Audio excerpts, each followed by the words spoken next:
Chapter 1. The Boy Who Lived. Mr. and Mrs. Dursley of number 4 Privet Drive were proud to say that they were perfectly normal, thank you very much. They were the last people you'd expect to be involved in anything strange or mysterious, because they just didn't hold with such nonsense. Mr. Dursley was the director of a firm called Grunnings, which made drills. He was a big, beefy man with hardly any neck, although he did have a very large mustache. Mrs. Dursley was thin and blonde and had nearly twice the usual amount of neck, which came in very useful as she spent much of her time craning over garden fences, spying on the neighbors. The Dursleys had a small son called Dudley, and in their opinion, there was no finer boy anywhere. The Dursleys had everything they wanted, but they also had a secret, and their greatest fear was that somebody would discover it. They didn't think they could bear it if anyone found out about the Potters. Mrs. Potter was Mrs. Dursley's sister, but they hadn't met for several years.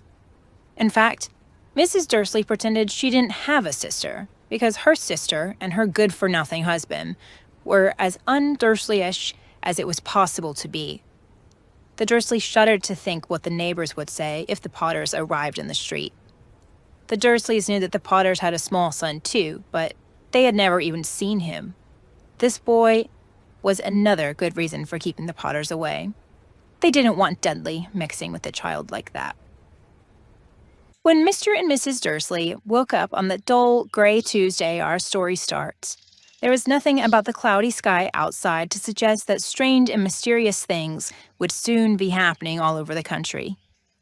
Mr. Dursley hummed as he picked out his most boring tie for work, and Mrs. Dursley gossiped away happily as she wrestled a screaming Dudley into his high chair. None of them noticed a large, tawny owl flutter past the window. At 8:30, Mr. Dursley picked up his briefcase, pecked Mrs. Dursley on the cheek, and tried to kiss Dudley goodbye, but missed, because Dudley was now having a tantrum and throwing his cereal at the walls. Little tyke, chortled Dursley as he left the house. He got into his car and backed out of number 4's drive. It was on the corner of the street that he noticed the first sign of something peculiar. A cat reading a map. For a second, Mr. Dursley didn't realize what he had seen. Then he jerked his head around to look again. There was a tabby cat standing on the corner of Privet Drive, but there wasn't a map in sight.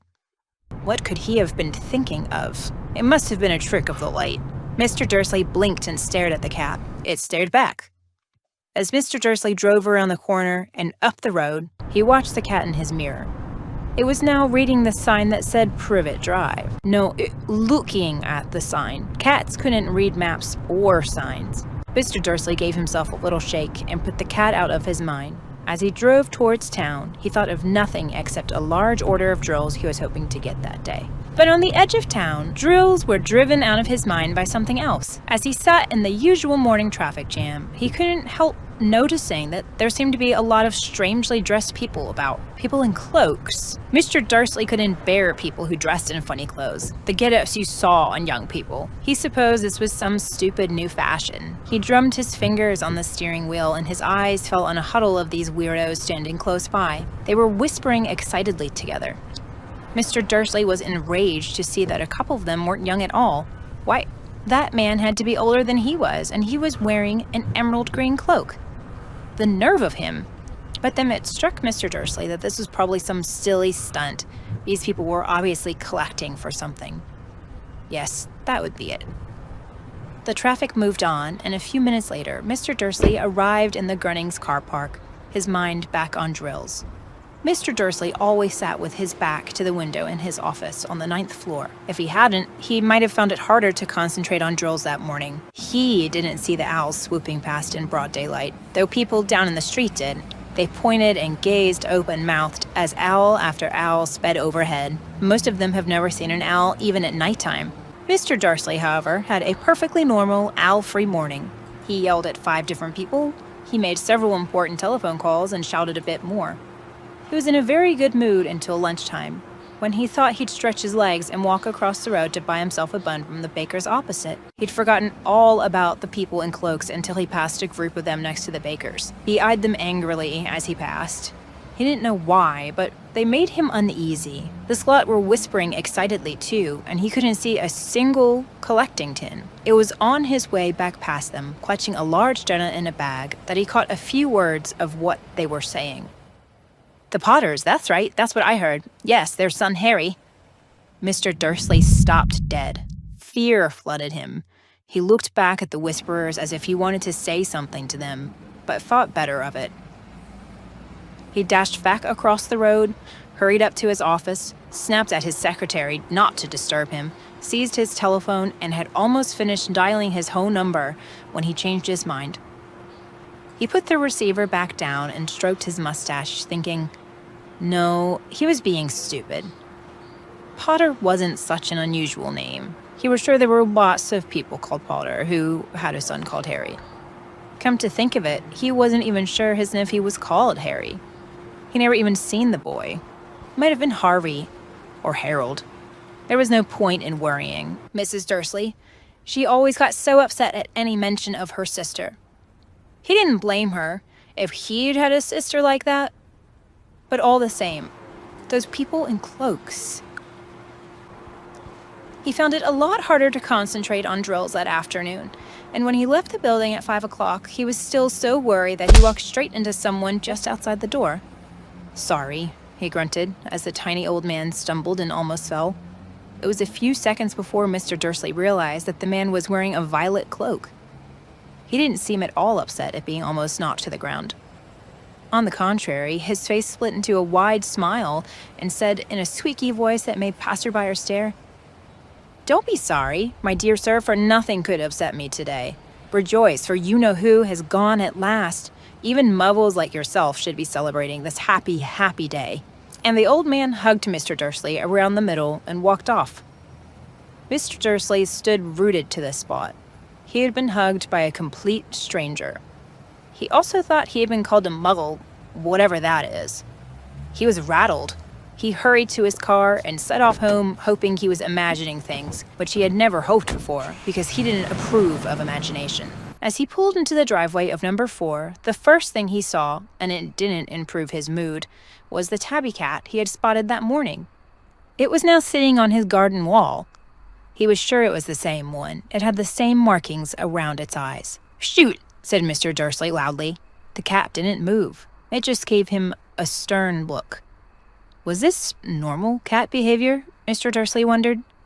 Trying to pull himself together, he let himself into the house. He was still determined not to mention anything to his wife. Mrs. Dursley had had a nice, normal day. She told him over dinner all about Mrs. Next Door's problems with her daughter and how Dudley had learnt a new word, shan't.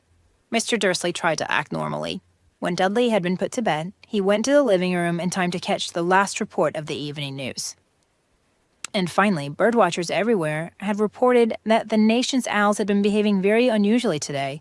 Although owls normally hunt at night and are hardly ever seen in the daylight, there had been hundreds of sightings of these birds flying in every direction since sunrise. Experts are unable to explain why the owls had suddenly changed their sleeping pattern. The news reader allowed himself to grin. Most mysterious. And now over to Jim McGuffin with the weather. Are there going to be any more showers of owls tonight, Jim? Well, Ted, said the weatherman, I don't know about that, but it's not only the owls that have been acting oddly today. Viewers as far apart as Kent, Yorkshire, and Dundee have been phoning and telling me that instead of rain I promised yesterday, they've been a downpour of shooting stars. Perhaps people have been celebrating bonfire night early. It's not until next week, folks, but I can promise a wet night tonight. Mr. Dursley sat frozen in his armchair. Shooting stars all over Britain, owls flying by daylight, mysterious people in cloaks all over the place, and a whisper about the Potters. Mrs. Dursley came into the living room carrying 2 cups of tea. It was no good. He'd have to say something to her. He cleared his throat nervously. Petunia, dear, you haven't heard from your sister lately, have you? As he had expected, Mrs. Dursley looked shocked and angry. After all, they normally pretended she didn't have a sister. No, she said sharply. Why?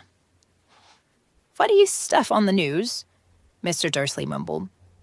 owls, shooting stars, and there were a lot of funny-looking people in town today. So? Snapped Mrs. Dursley. Well, I just thought maybe it was something to do with, her lot. Mrs. Dursley sipped her tea through pursed lips.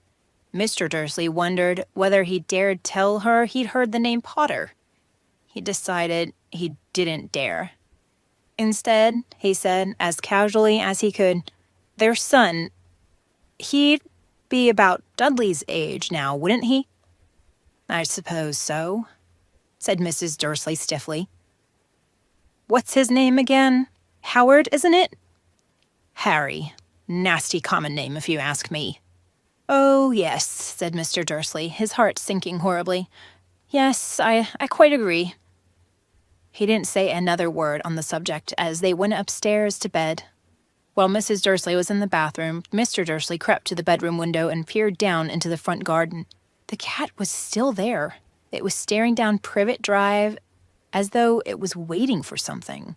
Was he imagining things? Could all of this had anything to do with the Potters? If it did, if it got out that they were related to a pair of, well, he didn't think he could bear it. The Dursleys got into bed. Mrs. Dursley fell asleep quickly, but Mr. Dursley lay awake, turning it all over in his mind. His last comforting thought before he fell asleep was that even if the Potters were involved, there was no reason for them to come near him and Mrs. Dursley. The Potters knew very well what he and Petunia thought of them and their kind. He couldn't see how he and Petunia would get mixed up in anything that might be going on. He yawned and turned over. It couldn't affect them. How very wrong he was. Mr. Dursley might have been drifting into an uneasy sleep, but the cat on that wall outside was showing no signs of sleepiness. It was sitting as still as a statue, its eyes fixed unblinkingly on the far corner of Privet Drive. It didn't so much as quiver when a car door slammed in the next street, nor when two owls swooped overhead. In fact, it was nearly midnight before the cat moved at all. A man appeared on the corner the cat had been watching, appeared so suddenly and silently, you'd have thought that he just popped out of the ground. The cat's tail twitched and its eyes narrowed. Nothing like this man had ever been seen in Privet Drive. He was tall, thin, and very old, judging by the silver of his hair and beard, which were both long enough to tuck into his belt. He was wearing long robes, a purple cloak which swept the ground, and high-heeled buckled boots. His blue eyes were light, bright, and sparkling behind half-moon spectacles, and his nose was very long and crooked, as though it had been broken at least twice. This man's name was Albus Dumbledore. Albus Dumbledore didn't seem to realize that he had just arrived in a street where everything from his name to his boots was unwelcome. He was busy rummaging in his cloak, looking for something. But he did seem to realize he was being watched because he looked up suddenly at the cat, which was still staring at him from the other end of the street. For some reason, the sight of the cat seemed to amuse him. He chuckled and muttered, "I should have known." He had found what he was looking for inside his pocket. It seemed to be a silver cigarette lighter. He flicked it open, held it up in the air, and clicked it. The nearest street lamp went out with a little pop. He clicked it again. The next lamp flickered into darkness. 12 times he clicked the put-outer until the only lights left in the whole street were 2 tiny pinpricks in the distance, which were the eyes of the cat watching him. If anyone looked out their window now, even beady-eyed Mrs. Dursley, they wouldn't be able to see anything that was happening down on the pavement. Dumbledore slipped the put-outer back inside his cloak and set off down the street towards number 4, where he sat down on the wall next to the cat. He didn't look at it, but after a moment, he spoke to it. "Fancy seeing you here, Professor McGonagall." He turned to smile at the tabby, but it had gone. Instead, he was smiling at a rather severe-looking woman who was wearing square glasses, exactly the shape of the markings the cat had around its eyes. She, too, was wearing a cloak, an emerald one. Her black hair was drawn into a tight bun. She looked distinctly ruffled. "How did you know it was me?" she asked. "My dear Professor, I have never seen a cat sit so stiffly. You'd be stiff if you'd been sitting on a brick wall all day, said Professor McGonagall. All day? When you should have been celebrating? I must have passed a dozen feasts and parties on my way here. Professor McGonagall sniffed angrily. Oh, yes, everyone's celebrating, all right, she said impatiently. You'd think they'd be a bit more careful, but no, even the Muggles have noticed something's going on. It was on their news. She jerked her head back at the Dursleys' dark living room window. I heard it. Flocks of owls, shooting stars.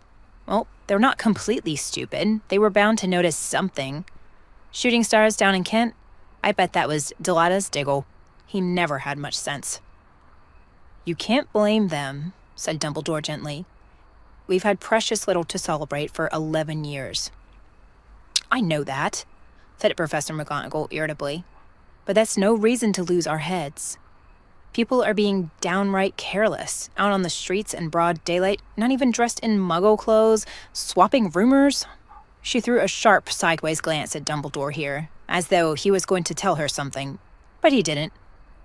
So she went on. A fine thing it would be if, on the very day you-know-who seems to have disappeared at last, the Muggles found out about us all. I suppose he really has gone, Dumbledore? It certainly seems so, said Dumbledore. We have much to be thankful for. Would you care for a sherbet lemon? A what? A sherbet lemon. They're a kind of Muggle sweet I'm rather fond of. No, thank you, said Professor McGonagall coldly, as though she didn't think this was the moment for sherbet lemons. As I say, even if you know who has gone, my dear Professor, surely a sensible person like yourself can call him by his name? All this you-know-who nonsense, for 11 years I have been trying to persuade people to call him by his proper name.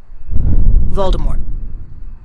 Professor McGonagall flinched, but Dumbledore, who was unsticking 2 sherbet lemons, seemed not to notice. It all gets so confusing if we keep saying you-know-who. I have never seen any reason to be frightened of saying Voldemort's name.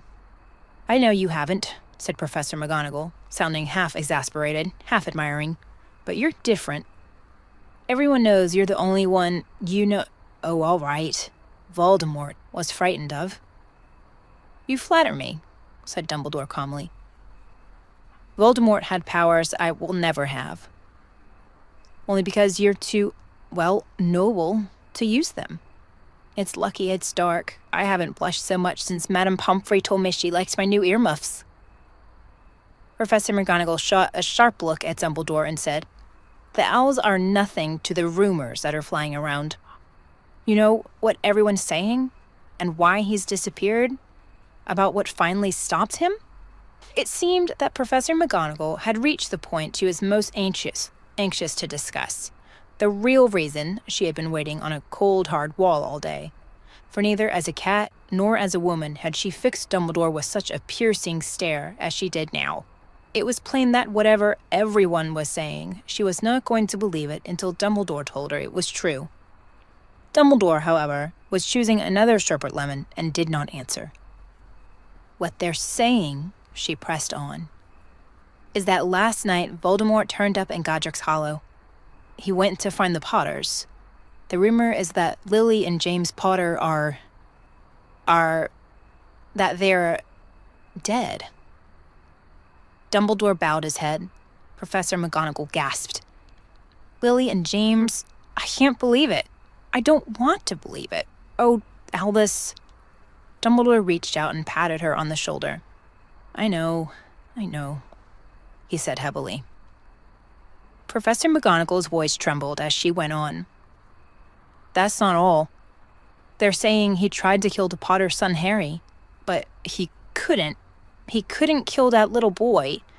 No one knows why or how, but they're saying that when he couldn't kill Harry Potter, Voldemort's powers somehow broke, and that's why he's gone. Dumbledore nodded glumly.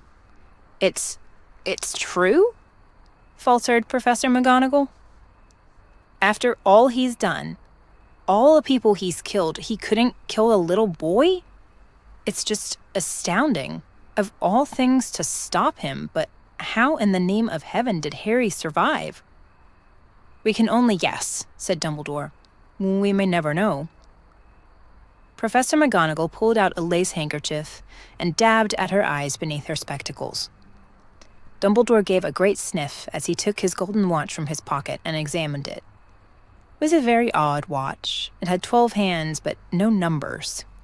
Instead, little planets were moving around the edge. It must have made sense to Dumbledore, though, because he put it back in his pocket and said, "Hagrid's late. I suppose it was he who told you I'd be here, by the way?" "Yes," said Professor McGonagall, "and I don't suppose you're going to tell me why you're here, of all places?" "I've come to bring Harry to his aunt and uncle. They're the only family he has left now." You can't mean the people who live here," cried Professor McGonagall, jumping to her feet and pointing at number 4. "Dumbledore, you can't. I've been watching them all day. You couldn't find 2 people who are less like us. And they've got this son. I saw him kicking his mother all the way up the street, screaming for sweets. Harry Potter, come and live here? It's the best place for him," said Dumbledore firmly. "His aunt and uncle will be able to explain everything to him when he's older. I've written them a letter." "A letter?" repeated Professor McGonagall, faintly, sitting back down on the wall. "Really, Dumbledore, you think you can explain all of this in a letter? These people will never understand him. He'll be famous, a legend. I wouldn't be surprised if today was known as Harry Potter Day in future. There will be books written about Harry. Every child in our world will know his name." "Exactly," said Dumbledore, looking very seriously over the top of his half-moon glasses. "It could be enough to turn any boy's head. Famous before he can walk and talk. Famous for something he won't even remember. Can't you see how much better off he'll be growing up away from all until he's ready to take it?" Professor McGonagall opened her mouth, changed her mind, swallowed, and then said, Yes, you're right, of course. But how is the boy getting here, Dumbledore?" She eyed his cloak, suddenly as though she thought he might be hiding Harry underneath of it. "Hagrid's bringing him. You think it wise to trust Hagrid with something as important as this?" "I would trust Hagrid with my life," said Dumbledore. "I'm not saying his heart isn't in the right place," said Professor McGonagall grudgingly. "But can you pretend he's not careless? He does tend to—" What was that? A low rumbling sound had broken the silence around them. It grew steadily louder as they looked up and down the street for some sign of a headlight. It swelled to a roar as they both looked up at the sky, and a huge motorbike fell out of the sky and landed on the road in front of them. If the motorbike was huge, it was nothing to the man sitting astride it. He was almost twice as tall as a normal man and at least 5 times as wide. He looked simply too big to be allowed, and so wild. Long tangles of bushy black hair and beard hid most of his face. He had hands the size of dustbin lids, and his feet in their leather boots were like baby dolphins. In his vast, muscular arms, he was holding a bundle of blankets. "Hagrid," said Dumbledore, sounding relieved at last. "And where did you get that motorbike?" "Borrowed it, Professor Dumbledore, sir," said the giant, climbing carefully off the motorbike as he spoke. "Young Sirius Black lent it to me. I've got him, sir." "No problems, were there?" "No, sir. House was almost destroyed, but I got him out all right before the Muggles started swarming around it. He fell asleep as we were flying over Bristol." Dumbledore and Professor McGonagall bent forward over the bundle of blankets. Inside, just visible, was a baby boy, fast asleep. Under a tuft of jet black hair over his forehead, they could see a curiously shaped cut, like a bolt of lightning. "Is that where—" whispered Professor McGonagall. "Yes," said Dumbledore. "He'll have that scar forever." "Couldn't you do something about it, Dumbledore?" "Even if I could, I wouldn't. Scars can come in useful. I have one myself above my left knee, which is a perfect map of the London Underground." "Well, give him here, Hagrid. You'd better get this over with." Dumbledore took Harry in his arms and turned towards the Dursleys' house. Could I Could I say goodbye to him, sir?" asked Hagrid.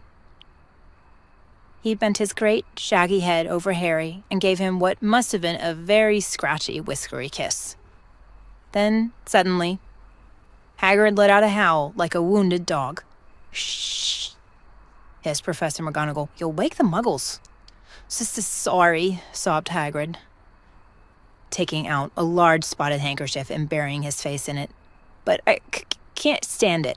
Lily and James dead, and poor little Harry off to live with Muggles." Yes, it's all very sad, but get a grip on yourself, Hagrid, or we'll be found," Professor McGonagall whispered, patting Hagrid gingerly on the arm as Dumbledore stepped over the low garden wall and walked to the front door. He laid Harry gently on the doorstep, took a letter out of his cloak, tucked it inside Harry's blankets, and then came back to the other two. For a full minute, the three of them stood and looked at this little bundle. Hagrid's shoulders shook. Professor McGonagall blinked furiously, and the twinkling light that usually shone from Dumbledore's eyes seemed to have gone out. "Well," said Dumbledore finally, "that's that. We have no business staying here. You may as well go and join the celebrations." "Yeah," said Hagrid in a very muffled voice. "I'd best get this bike back away. Good night, Professor McGonagall. Professor Dumbledore, sir." Wiping his streaming eyes on his jacket sleeve, Hagrid swung himself onto the motorbike and kicked the engine into life. With a roar, it rose into the sky and off into the night. "I shall see you soon, I expect, Professor McGonagall," said Dumbledore, nodding to her. Professor McGonagall blew her nose in reply. Dumbledore turned and walked back down the street. On the corner, he stopped and took out the silver put-outer. He clicked it once, and 12 balls of light sped back to their street lamps so that Privet Drive glowed suddenly orange, and he could make out a tabby cat slinking around the corner at the other end of the street. He could just see the bundle of blankets on the step of number 4. "Good luck, Harry," he murmured. He turned on his heel, and with the swish of his cloak, he was gone. A breeze ruffled the neat hedges of Privet Drive, which lay silent and tidy under the inky sky, the very last place you would expect astonishing things to happen. Harry Potter rolled over inside his blankets without waking up. One small hand closed on a letter beside him, and he slept on, not knowing he was special, not knowing he was famous, not knowing he would be woken in a few hours' time by Mrs. Dursley's scream as she opened the front door to put out the milk bottles, nor that he would spend the next few weeks being prodded and pinched by his cousin Dudley. He couldn't know that at this very moment, people meeting in secret all over the country were holding up their glasses, saying in hushed voices, "To Harry Potter, the boy who lived."